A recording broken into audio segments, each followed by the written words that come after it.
ভাই কথা শুনে অনেক হাসি পাইতেছে। আমি দেলোয়ার বালুকা 2.5 কোটি টাকা ছাড়ছি। অনেক সরকারি লোকে আমাকে চিনে না বালুকা থানার। বিদেশের টাকাটা কেমন করে ছাড়ছে,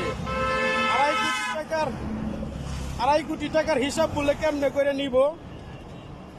বালুকা ন্যাশনাল ব্যাংকে আমি ছাড়ছি 2.5 কোটি টাকা। 40 টাকা ভাড়া দিয়েছি জালবাজার থেকে জাহাঙ্গীরপুর।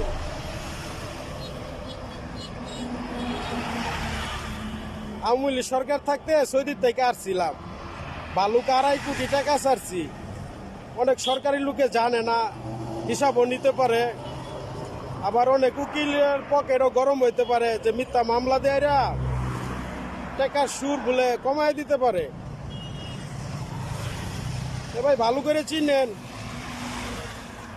রাজু ইনওয়ান পারুল্লা বাজার যায়েন, আনোয়ার চেয়ারম্যানদের সাথে বৈঠক করে মিটিং করে পরে একটা কিছু কইরেন। আর কিছুই বলতে চাই না। এই বালুকা ন্যাশনাল ব্যাংকে 2.5 কোটি টাকার মালিক আমি। অনেকেই ভাবতে পারে যে আমরা কিছুই না। অনেক সরকারি লোক এটার সাথে জড়িত থাকতে পারে। ভবিষ্যতে ভুল কইরা সরাসরি বলি, সমস্যা নাই। যদি হিসাব কেউই নিতে চায় তাহলে আমার বাড়িতে যায়েন, উকিলরে বেশি বেশি টাকা দেয় মিথ্যার মামলার একটা তৈরি করেন। আমি প্রস্তুতি আছি যে 2.5 কোটি টাকা কেমন করে ছাড়ছি বালুকা ন্যাশনাল ব্যাংকের টাকা। আমার শ্বশুর বাড়ি এলাকা পড়ছে পারুলডিয়া কাপড়গাঁও, শফিকুল ইসলাম আনোয়ার চেয়ারম্যানদের বাড়ি। টাকার সাথে তো অনেক সরকারি রংবাজও থাকতে পারে। জনগণের হিসাব বাদ, বুঝতে পারছেন? এই জন্য আসছি বালুকা এরিয়ার ভিতরে শিষ্টুর বাজার আলমদিনার সামনে একটা চা খাবো, একটা বিড়ি খাবো, আবারই চলে যাবো মাস্টার বাড়ি হইয়া জামিদার মোড় হইয়া বাড়িতে চলে যাব।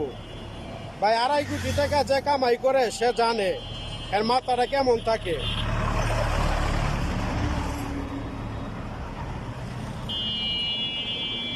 আড়াই কোটি টাকা যে কামাই করে সে জানে যে কার সাথে কেমন করে কথা বলতে হয়, কার সাথে কেমন ব্যবহার করতে হয়। বুঝতে পারছেন হাবিবি?